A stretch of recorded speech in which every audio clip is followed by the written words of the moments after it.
My name's Rick. I'm 37, and I fix heating and air for a living. Been doing it most of my life. It's not glamorous, but it pays the bills. I got an old blue truck with a broken tail light, a small house with a porch swing that groans louder than I do. And for the last 11 years, I had Linda. She was my wife, my best friend. We met at a diner back in the day. She spilled coffee on me and laughed like it was the funniest thing that ever happened.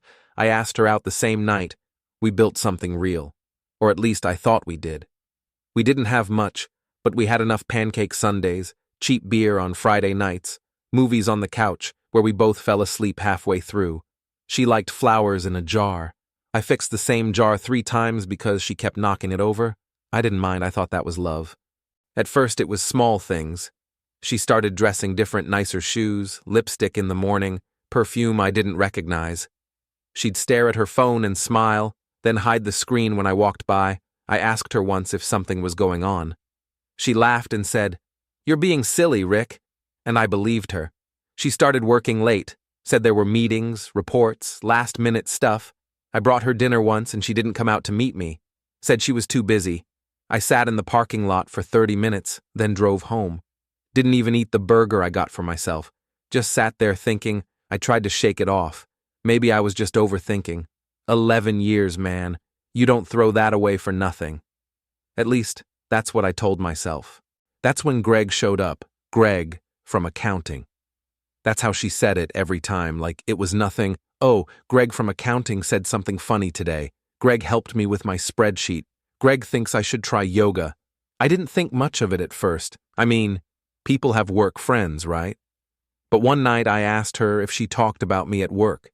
She said, "Not really. Nobody there knows you." And I don't know why. But that stung. Like I was some ghost she kept out of her real life. That's when my gut started talking, and my gut don't lie. I looked him up. Greg had one of those punchable smiles, you know, the kind, clean shave, office tan, teeth too white. But it wasn't about Greg, it was about her, and the way she changed when she said his name.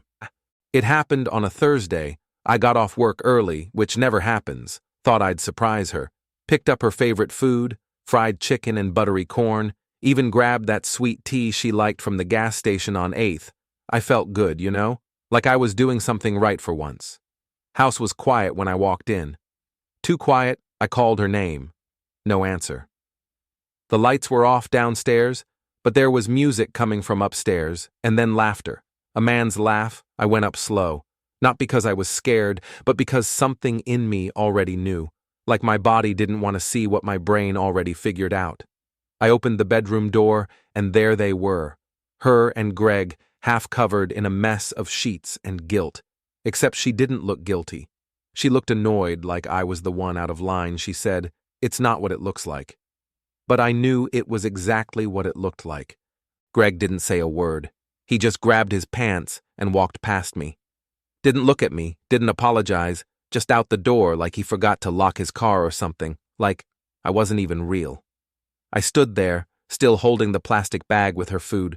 Chicken was cold by then, corn had leaked through the bottom, made a greasy stain on my jeans. I didn't yell, didn't cry, didn't throw anything like in the movies.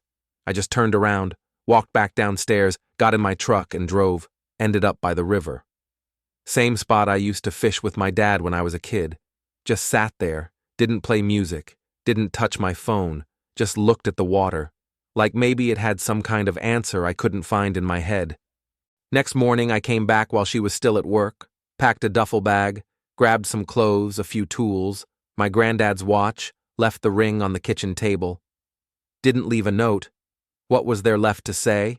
She didn't call, didn't text, didn't even ask where I went, just let it happen. Like I was never really there to begin with. I crashed at my buddy Tom's place for a bit. Old recliner in his garage apartment. Smelled like sawdust and beer, but it was quiet. And no one lied to me there. I found a small 1-bedroom across town, not much to look at. Peeling paint, leaky faucet, neighbor's dog barks at leaves, but it's mine. Every creak in the floor is honest. Went back to work the next Monday like nothing happened. Wrenched open a busted AC unit, burned my hand, swore under my breath. Same job, same tools, same busted coffee machine in the shop. But I wasn't the same. I stopped talking as much, stopped laughing at dumb jokes from the guys I showed up, did my job, went home. People noticed, I know they did. But no one asked, and I was grateful for that. Evenings felt weird, too quiet. I'd open a beer, sit on the floor and stare at the walls. TV felt loud, books felt slow, so I just sat there most nights, thinking, replaying everything, looking for that one moment where maybe I could have stopped it, like if I had kissed her more, or noticed things sooner. But the truth is, you can't fix what someone else wants to break. Sometimes I catch myself thinking about the little things, like how she used to hum when she was cooking, or how her hair smelled after the rain, the way she'd sneak a bite of my sandwich when I wasn't looking. Stuff like that hits you in the gut when it's gone. I found some old pictures in the attic the other day, us at the lake, laughing under the sun.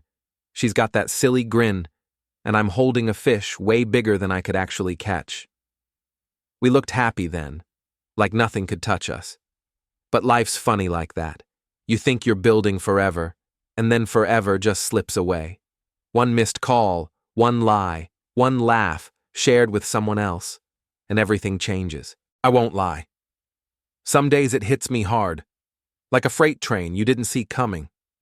I get angry, bitter wonder if I'm better off alone. But then I remind myself that pain means I cared, that love was real, even if it didn't last. I'm not perfect. I made mistakes. Maybe I missed signs. Maybe I ignored them because I wanted to believe in us. But now I'm learning to let go, to stop chasing shadows, and maybe, just maybe, find something new. I started small things, got back into old hobbies, fishing on weekends, working on my truck, even tried cooking again, though that's still a disaster, but it's mine. No one else's expectations, no more pretending I met a few new faces at the local bar. Some friendly, some just passing through. I'm not rushing into anything, just learning to be comfortable alone. It's weird how quiet your own company can be, but after all this noise inside my head, it's a relief. I'm not who I was, and that's okay. Maybe better. Looking back, I realize a few things. Love isn't about holding on too tight. It's about knowing when to let go, when to accept that sometimes people grow apart.